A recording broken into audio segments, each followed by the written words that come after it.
Most people's life stories are lost forever, but yours doesn't have to be.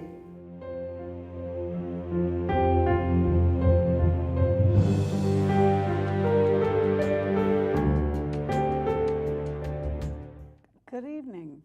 For tonight's episode of Life Stories, I'm so thrilled to have another one of the extremely interested residents of Cornerstone, Milford, as my guest, Miss Charlotte Brown.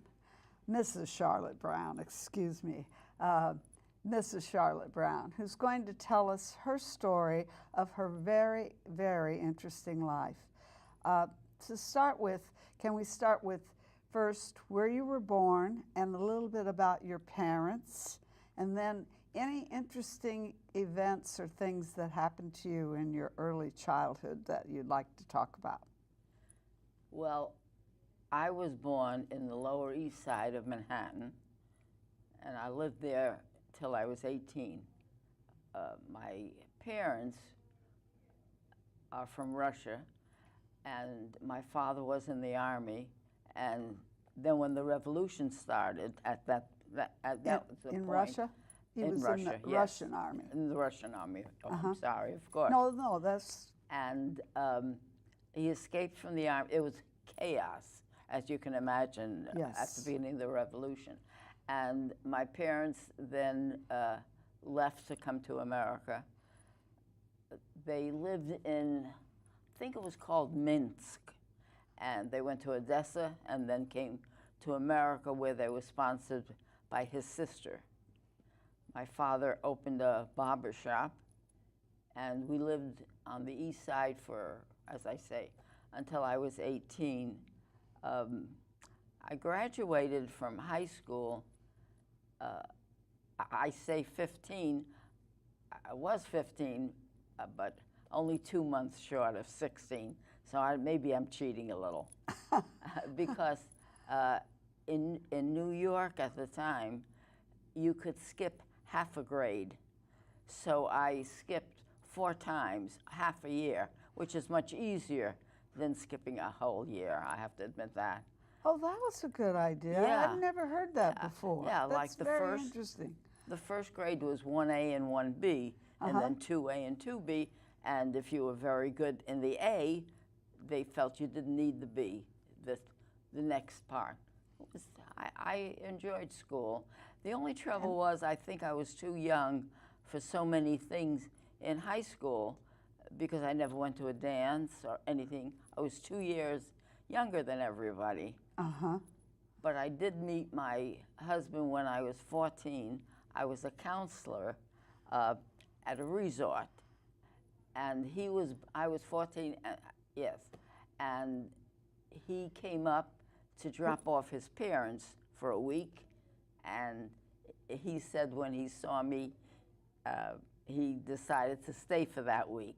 And that's how we met. And where was the resort? It was in Connecticut. Oh. I forgot the city, I have to admit that. I forget a few things. And then he went into the Army for a couple of years, which gave me a chance to grow up. Oh. He came back when I was 16. And we were married on my 18th birthday. My parents said I couldn't get married before. And it was difficult because he would come. No, wait a minute. I'm sorry, Why could going you, too fast. No, could I just ask? Of course. That was, I've never heard that before. Was it your parents that wouldn't allow you to get to 18, or was it the laws of the? No. As long as you had approval of one of your parents, and they felt that before 18 I was really too young, although I had graduated from, and I was working.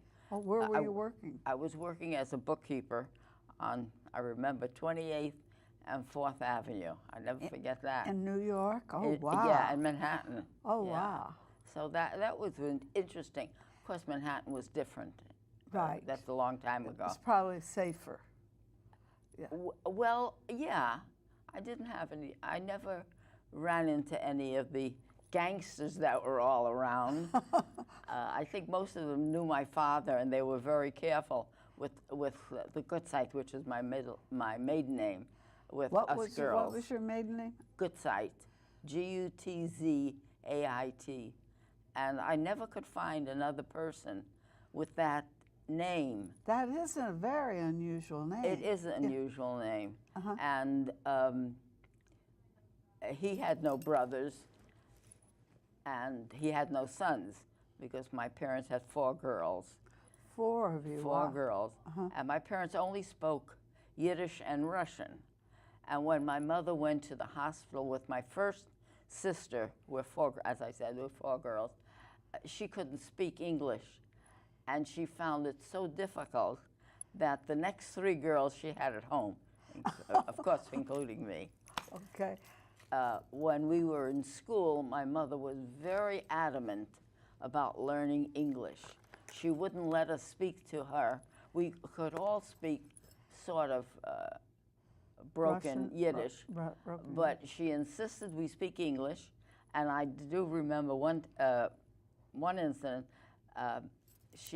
Each one of us had to bring her an English word when we came home from school.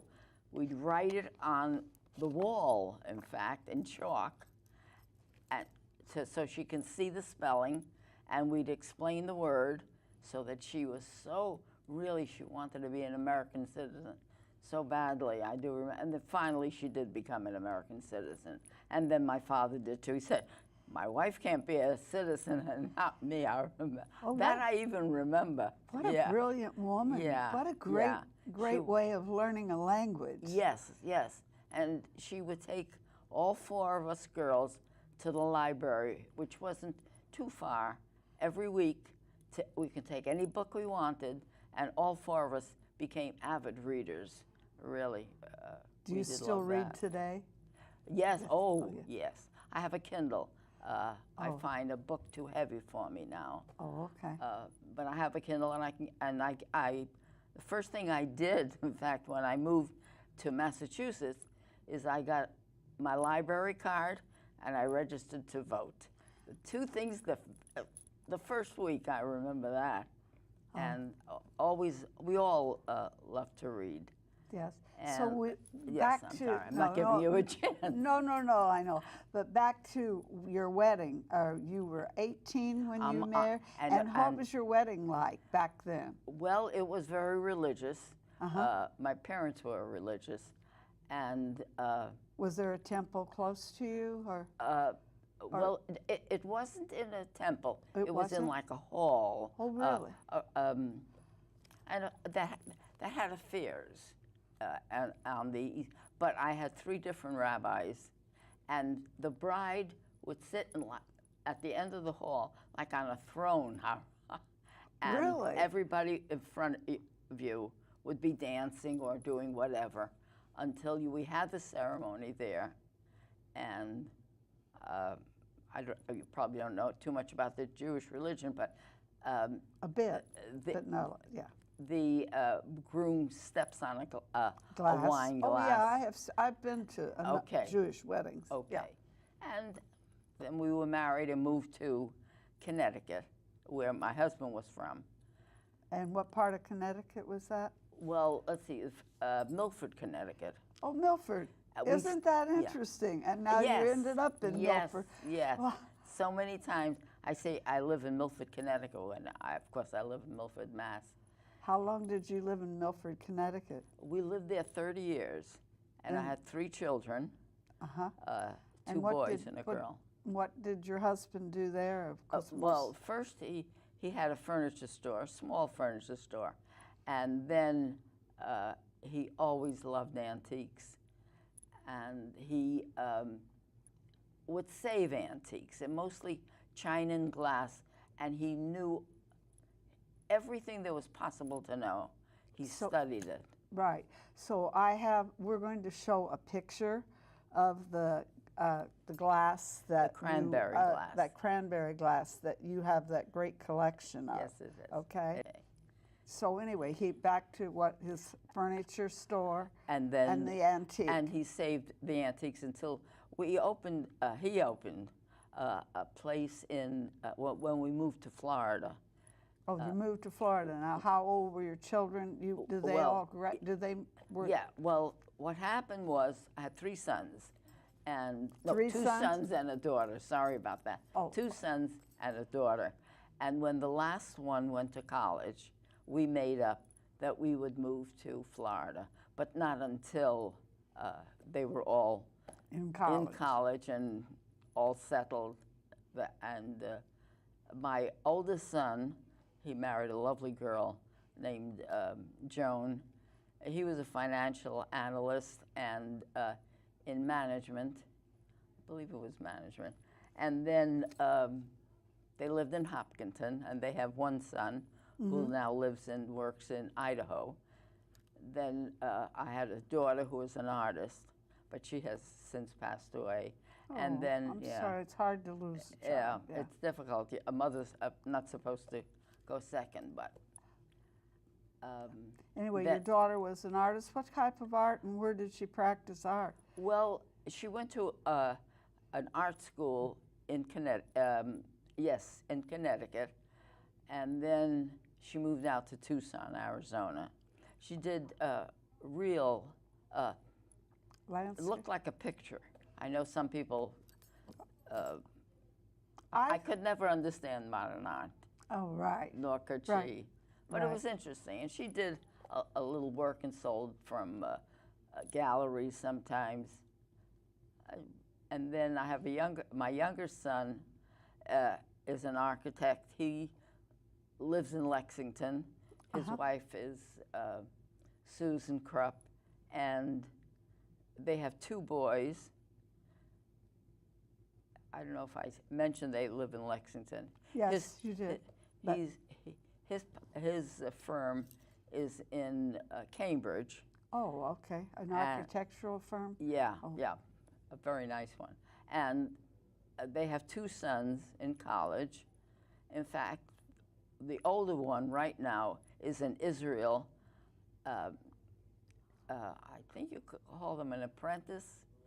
An apprentice, yes. I think that's what and the younger one is also doing this, is also an apprentice, but he's doing that in Cambridge there. Cambridge, Mass. Oh, Yes, okay. yeah. And they're terrific And kids. what are they being? Well,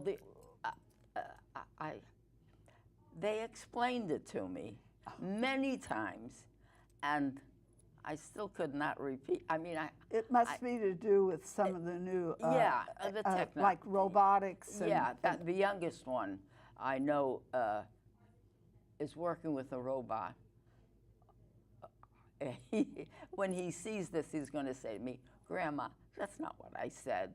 But, and the well, you can blame it on me. I said okay, robot. Okay. But everyone is all my grandsons are doing well, though none of them are married yet. And Wait, and we didn't get the 4th son. no, 2 boys and a girl. Oh, 2 I'm boys. I sorry. thought you said. I did say at one point 3, and I meant okay. one of them so was a anyway, girl. it's just 2 boys and a girl. Yeah. And then after that, when the 3 children were out of the house in different states or where college or wherever, and we moved to Florida. And what part of Florida did you West move Palm Beach. Oh, wow. Right That's across the less- river from our president. He wasn't there at the time. Right. And then we lived in a place called Century Village in West Palm Beach. Small condo, but we had a good time. That's where my husband opened his antiques. Well, it was a booth in a big antique mall. And he was very, very knowledgeable. All of the other dealers would ask him questions because he studied it, and which was a wonderful thing. I recommend to all people who are retiring that they have a hobby that they are really interested in, because that, first of all, gives them something to do and keeps them out of their wives or husbands here. And I went to work for the electric company, even though In Florida? in Florida. I had been working, of course, while my children were growing up in Connecticut as a bookkeeper. And when I went to Florida, I was a full charge bookkeeper, and I didn't want that responsibility anymore. So I went to work for, as I say, the electric company, and I told them that even though I'm qualified to be a full charge bookkeeper, I'll take a clerk's job, which is what they advertise for. And I went to work in accounts receivable. But as the years went, I was there not too long, maybe 6 to 8 years. And as each supervisor would leave, I would move up and then move up until finally I was the manager of accounts receivable, which was very interesting. And How long did you work there? I worked between 6 and 8 years. I can't remember exactly. And then I think I must have been about 70 or 72 when I stopped working there. And then I volunteered at a nursing home in the accounting department. Oh, and So- how long did you volunteer at the nursing home? Well, I must have been there. I don't remember, but a number of years. I always thought that's where I would go, but To that nursing to home? that nursing home, oh, because it was only a couple of blocks from where you lived? I lived. But my children the 2 boys, lived in Massachusetts, Right. and they were concerned, I was getting older and How little long did things your wrong. husband live before? He lived till 89. Oh, wow, that's great. Yeah, we Yeah. had. What a great life you had. we were from married- 14, you knew him from 14 to 14. 89. Yeah, we Wow. were married 63 years, which was nice. Did you have the big, at 60 is the 60. big, My children made a big party for me. I think it was in Connecticut at the time. so you flew back from Yes. Florida? Oh yeah, we did that. And in fact, I believe it was in the same place that one of them were married when they got married. It really was a lovely celebration. And all my friends and family were there, which was nice.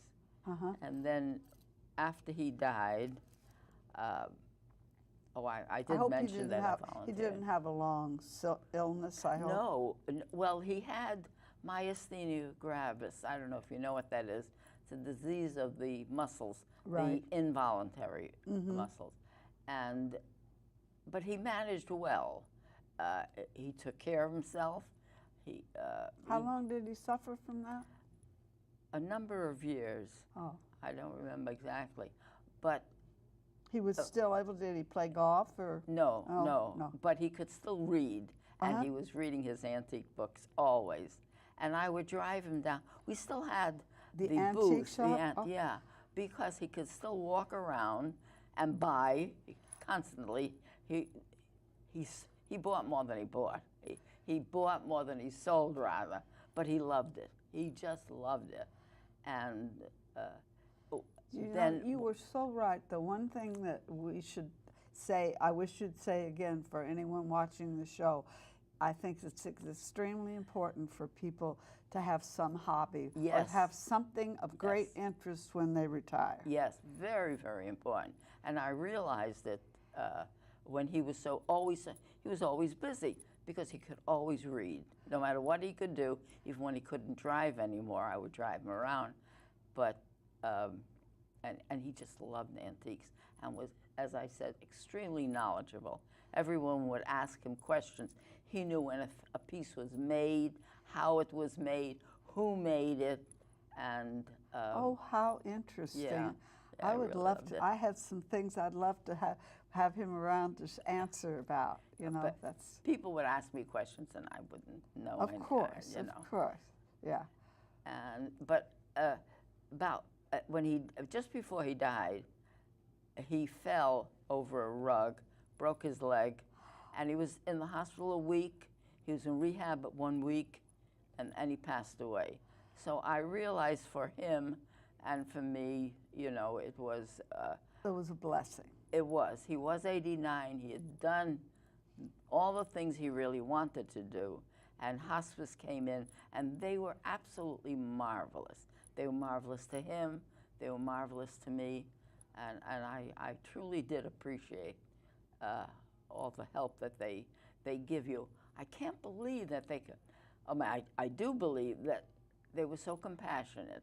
They were, you know, they didn't know me, but they were just marvelous to both of us. So I did appreciate that. So now, how long have you lived in Massachusetts? Well, I came here 2 years ago. They decided, by then, I couldn't stand too well, and I would, but I had just a small condo, and I managed, but they realized that I really should be closer to them in case because they were too far away. If something happened. If something happened. Right. So they, both of my sons and their wives, looked around at different locations, facilities, assisted living, and they were really impressed with Cornerstone. It's a very, very nice place.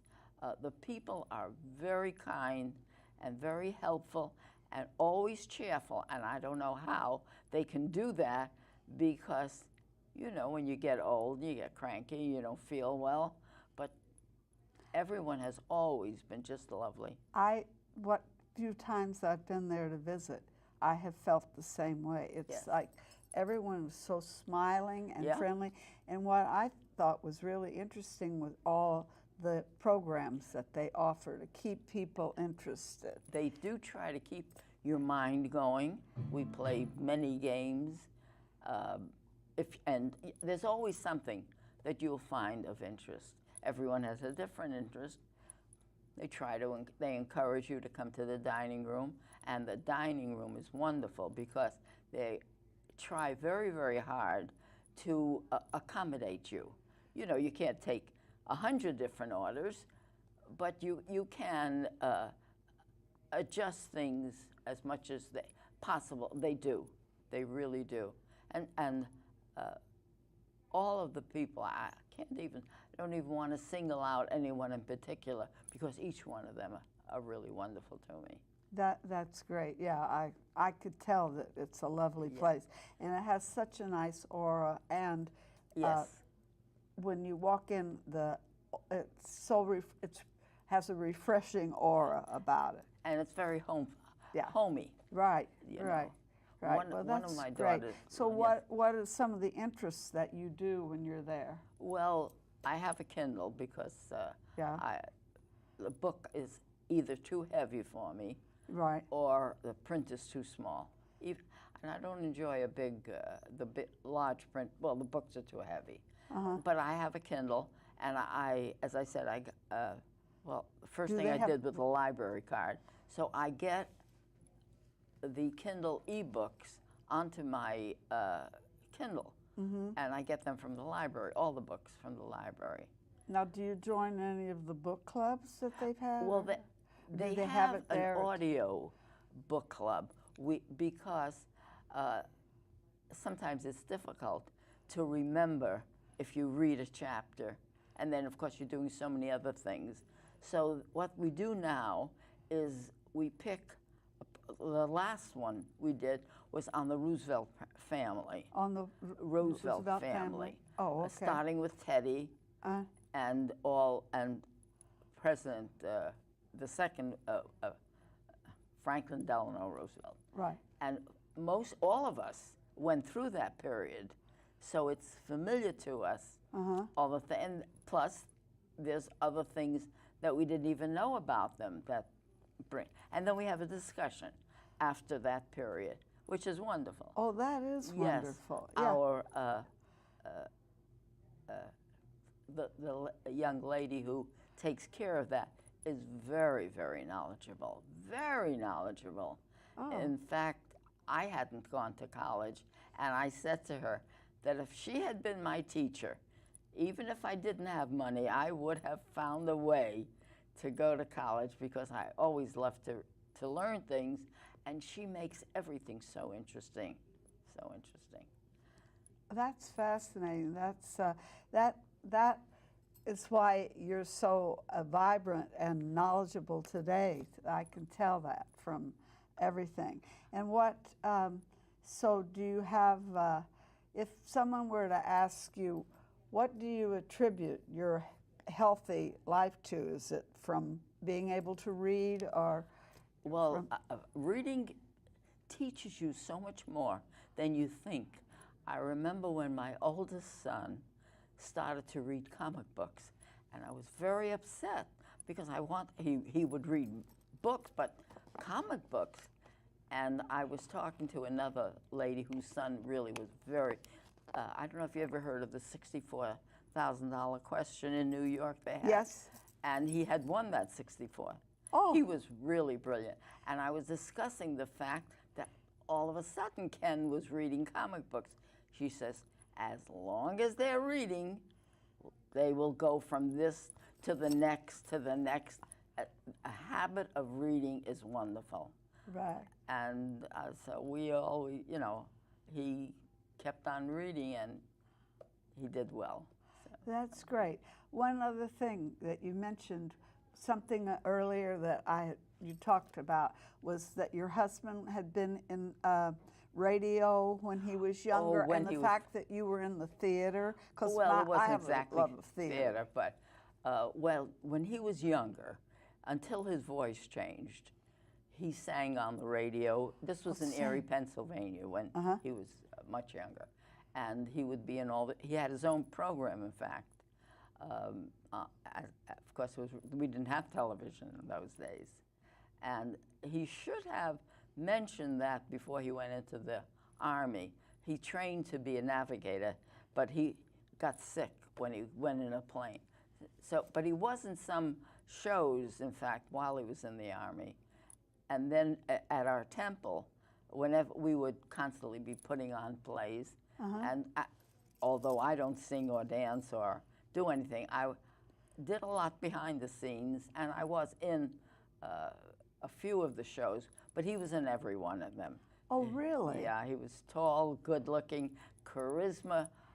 Everybody loved him, and that was nice. You know what? I should have had you bring a picture of him and you. Yes. But you know what? If we can, I can come and get one. We can put one in on the end of the show. I'll go get one. Okay, later on. So this has been a fascinating interview. You've had a wonderful life, and I really appreciate your coming. So this will be our second interview from Cornerstone, and I hope to meet with a couple of other people. And thank you for listening.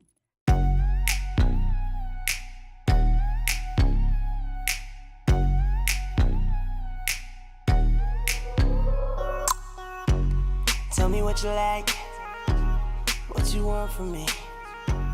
If it's on tonight, oh yeah, I just